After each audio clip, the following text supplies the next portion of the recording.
Analysis हम आपको देंगे। कौन से बड़े चेहरे इस बार चुनावी मैदान में हैं, ये भी हम आपको बताएंगे। बड़ी बात यह कि खुद मुख्यमंत्री भूपेंद्र पटेल घाटलोदिया से चुनावी मैदान में है और यहां पर भी आज वोटिंग होनी है।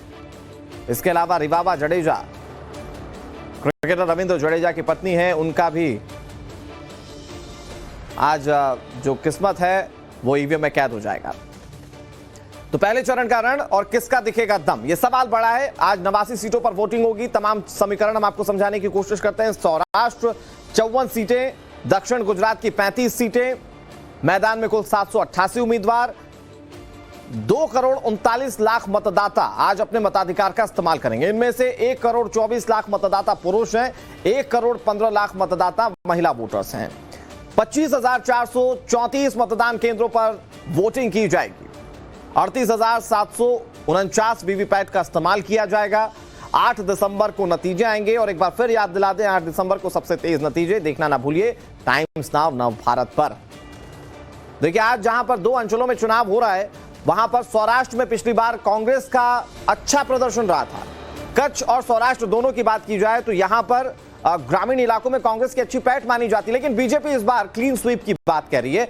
बीजेपी क्या कह रही है, कांग्रेस के दावे क्या, ये सब कुछ आपको बताएंगे। लेकिन इस बीच एक बड़ी खबर आपको बता दें, पीएम नरेंद्र मोदी ने लोगों से वोट देने की अपील की है। रिकॉर्ड संख्या में लोग मतदान करें। अमित शाह ने भी लोगों से मतदान की अपील की है।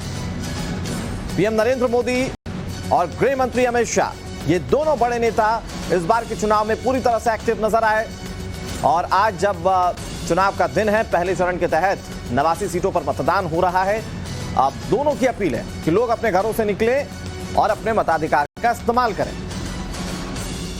लोकतंत्र के महापर्व में लोग हिस्सा लें, ये अपील है पीएम नरेंद्र मोदी की और गृह मंत्री अमित शाह की भी यही अपील है। हमारे साथ कई सहयोगी जुड़ गए जो हर एक तस्वीर और सियासी समीकरण आपको समझाने की कोशिश करेंगे। हमारे साथ रविकांत राय जुड़ गए पंचवटी जामनगर से, पुलकित नागर हमारे साथ जुड़ गए खंभालिया से और हिमांशु तिवारी हमारे साथ मजूरा सूरत से जुड़ गए। सबसे पहले रविकांत, मैं आपके पास आता हूं। किस वीवीआईपी की ये सीट है, क्या यहां पर चुनावी प्रक्रिया अब शुरू हो चुकी है, क्या तस्वीर आप दिखाएंगे दर्शकों को?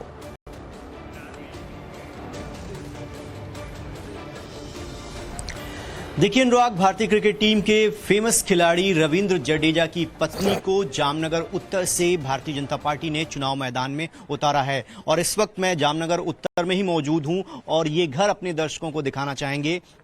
ये भारतीय क्रिकेट टीम के जो प्लेयर हैं रविंद्र जडेजा, उनका घर है और उनके घर के ठीक बगल में ये पोलिंग स्टेशन है और यहीं पर रविंद्र जडेजा है जो लगभग 10 बजे के आसपास जो है वो अपना मताधिकार का प्रयोग करने के लिए आएंगे। उनकी पत्नी का जो वोट है वो राजकोट में है, इसीलिए वहां पर पोलिंग करने के बाद वो भी अपने हस्बैंड के साथ यानी रविंद्र जडेजा के साथ इस एरिया में आएंगी क्योंकि वो बीजेपी की उम्मीदवार हैं। उससे पहले देखिए सारी तैयारियां जो है वो पूरी कर ली गई हैं। सिक्योरिटी फोर्सेस के जो जवान हैं वो आपको दिखाई दे रहे होंगे और मॉक पोलिंग जो है वो कंप्लीट कर ली गई है और सभी पॉलिटिकल पार्टियों के जो एजेंट हैं वो यहां पर पोलिंग स्टेशन पर पहुंच चुके हैं। देखिए चुनाव आयोग की तरफ से कितनी अच्छी व्यवस्था की गई है कि अगर कोई दिव्यांग आता है, उसे चलने में दिक्कत है, तो व्हील चेयर की व्यवस्था यहां पर की गई है। इसके अलावा जब आप वोट डालने के लिए, क्योंकि यहाँ पर गर्मी रहती है, तो पानी की पीने की व्यवस्था भी यहाँ पर की गई है। ये सीट हाई प्रोफाइल इसलिए है क्योंकि इस सीट पर रविंद्र जडेजा की पत्नी को बीजेपी ने अपना उम्मीदवार बनाया है। लेकिन परिवार में कलह इस बात को लेकर हो गई कि कांग्रेस पार्टी के जो उम्मीदवार हैं जिसे कांग्रेस पार्टी ने उतारा है, उनको सपोर्ट कर रही हैं रविंद्र जडेजा की बहन जो कि कांग्रेस पार्टी की यहाँ से बड़ी नेता हैं। तो कुल मिलाकर यहाँ पर सियासी समीकरण के साथ साथ परिवार में भी वर्चस्व की जो लड़ाई है वो साफ तौर पर देखने को मिल रही है। पिछली बार जो यहां से भारतीय जनता पार्टी के उम्मीदवार थे वो बहुत ही हाई प्रोफाइल नेता थे, लेकिन उनका टिकट काटकर बीजेपी ने रविंद्र जडेजा की पत्नी को यहां पर उतारा है और वो लगातार कैंपेन कर रहे थे अपनी वाइफ के लिए और टीम इंडिया की जर्सी पहनकर उन्होंने कैंपेन किया, तो वो भी एक विवाद हो गया। ये घर एक बार दोबारा दिखाते हैं क्योंकि रविंद्र जडेजा जो है बताया जा रहा है कि अपने घर पर ही मौजूद हैं। जैसे ही उनकी पत्नी यहां पर आएंगी वो 10 बजे के आसपास। बहुत दिलचस्प है और जैसा कि आपने समीकरणों को समझाया रविकांत,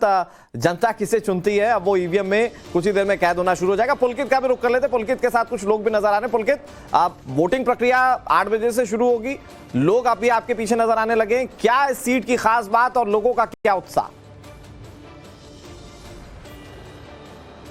देखिए, गुजरात की अगर बात की जाए तो गुजरात की जो सांस्कृतिक पहचान है वो सोमनाथ और द्वारका से है। और इस वक्त मैं आपको द्वारका की खंबालिया सीट की तस्वीर दिखा रहा हूं। यहां तमाम जो पार्टियां हैं उनके, क्योंकि वो पहले वोटिंग मशीन चेक करनी होती है, तमाम प्रतिनिधित्व करने वाले लोग यहां पहुंचते, तो ये पहुंच चुके हैं। वोटिंग मशीन आपने चेक कर ली? जी हाँ।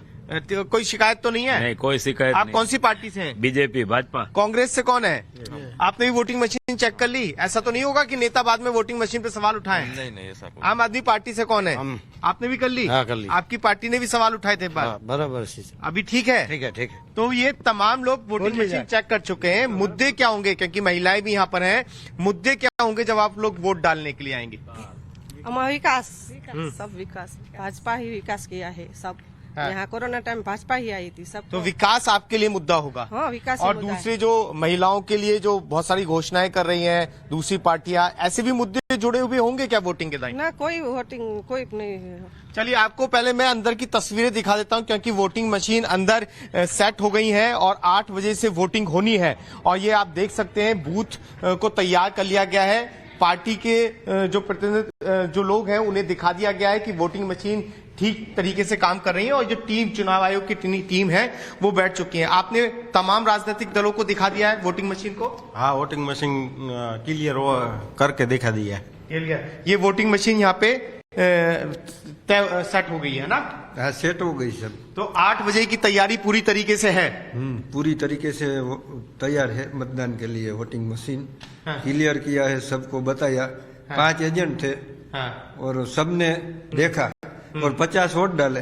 वो 50 वोट अभी हमने रखा, वो पैक कर दिया और सबने देखा, साइन कर दिए सबने। हाँ, साइन कर देखिए, ये पहले जब शुरुआत होती है वोटिंग की तो पहले चेक कराया जाता है। 50 फेक वोट डलाए जाते हैं, उन्हें फिर उसे सील करके रख दिया जाता है, जिससे पॉलिटिकल पार्टियां बाद में ये सवाल ना उठाएं कि वोटिंग मशीन में कोई दिक्कत है। तो इसीलिए उन्हें ये चेक कराया जाता है। और पूरी तरीके से गुजरात में चुनाव की तैयारी हो चुकी है। ये आप वोटिंग सेंटर की तस्वीरें देख रहे हैं कि किस तरीके की तैयारियां यहां से कर ली गई हैं। तमाम राजनीतिक दलों को संतुष्ट कर दिया गया है कि वोटिंग मशीन को लेकर बाद में कोई सवाल ना उठे। अब 8 बजे से आम मतदाता गुजरात के अंदर वोट डालना शुरू कर देंगे। जी बिल्कुल पुलकित, आपने बहुत विस्तृत तरीके से बताया कि क्या प्रक्रिया होगी। आपका एक बार फिर से रुख करेंगे। हिमांशु भी हमारे साथ जुड़े हुए हैं मजुरा सूरत से। हिमांशु, सूरत की बात की जाए तो ये व्यापारियों का शहर कहा जाता है और व्यापारी कहा जाता है कि अपने व्यापार पर जाने से पहले मताधिकार का इस्तेमाल करते हैं। 8 बजे से वोटिंग शुरू होगी। आप जिस बूथ पर मौजूद हैं वहां पर क्या तस्वीरें देखने को मिल रही है? देखिए, सबसे पहले तो हम ये बताना चाहते हैं कि मजुरा विधानसभा जो है, यहाँ से एक मंत्री हैं जो कि प्रदेश के गृह मंत्री हैं हर्ष सांघवी। उनकी किस्मत यहाँ पर दांव पे लगी हुई। पिछली बार कांग्रेस पार्टी के जो व्यक्ति थे उनको बहुत लंबे अंतराल से उन्होंने हराया था। लेकिन फिलहाल हम बूथ पर नहीं है, फिलहाल हम CR पाटिल जो कि भारतीय जनता पार्टी गुजरात के प्रेसिडेंट है, उनके आवास पर खड़े हुए हैं और उनका जो वोट है वो यहीं पर होने वाला है। मतलब मजुरा में जो गृह मंत्री हैं उनका फैसला भी CR पाटिल करेंगे। और देखिए, यहाँ पर जो यहाँ के सामान्य नागरिक हैं, हम उनसे बात करने की कोशिश करते हैं। देखिए, इस बार जो आप लोगों के लिए मुद्दा रहने वाला है, मैं जुनैद से बोलूंगा कि जुनैद यहाँ है, ये भारतीय जनता पार्टी के प्रदेश अध्यक्ष के घर के सामने हम लोग खड़े हुए हैं। आप इसी विधानसभा के व्यक्ति हैं। हाँ जी। कि इस बार मुद्दा क्या है इस बार आप लोगों के लिए? हमें तो एक ही चाहिए, हिंदुत्व के प्रति हम लोगों का स्नेह है। हम बीजेपी का ही सपोर्ट करेंगे। बीजेपी का सपोर्ट करेंगे। हाँ जी। विकास की यदि बात करें तो कितना विकास हुआ है गुजरात में? सूरत की विकास हुआ, सूरत में विकास ही हुआ है। आज जो रास्ते थे वो थे, इतने कहीं नहीं था। बिजली पानी की समस्या किसी प्रकार की नहीं, हमें किसी प्रकार की समस्या नहीं। बहुत सारे फ्लाईओवर्स हैं यहाँ पर, बहुत सारे फ्लाईओवर्स बने हुए। मतलब यहाँ पर पहले से ही जो ट्रैफिक व्यवस्था है और जो यातायात की सुधर रहा है। बीजेपी आने के बाद में यहाँ की व्यवस्था बहुत सुधरी है। बीजेपी आने के बाद में क्या कहना चाहेंगे? देखिए, महिलाएं भी हमारे साथ में हैं। आज इस बार क्या मुद्दा रहने वाला महिलाओं के लिए? महिलाओं के लिए मतलब मैं बोलना चाहूंगी, यहाँ ऑल ओवर सब ठीक है, बट यहाँ का ट्रैफिक रूल के लिए बोलना चाहेंगे। ट्रैफिक रूल के लिए मतलब कुछ भी नहीं है। आज हम लोग लेके निकले तो डायरेक्ट महिलाओं पे आता है, लेडीज पे आता है कि लेडीज से ही नहीं करते, हालांकि जेंट्स से ज्यादा लेडीज से ही। ये बताइए कि महिला सुरक्षा के दृष्टिकोण से देखा जाए तो सूरत की बात करें तो सूरत कितना सुरक्षित है? वो सेफ है। देखो, सेफ है। हाँ, सेफ लग रहा है। और पूरे गुजरात की बात करें ओवरऑल तो सुरक्षित है। अच्छा, विकास हुआ है कि नहीं हुआ? विकास हुआ है, बट मुझे बिल्कुल हिमांशु, इन तमाम मुद्दों को ध्यान में रखकर जनता अपने घरों से निकलेगी और 8 बजे से मताधिकार का इस्तेमाल करेगी। एक बार फिर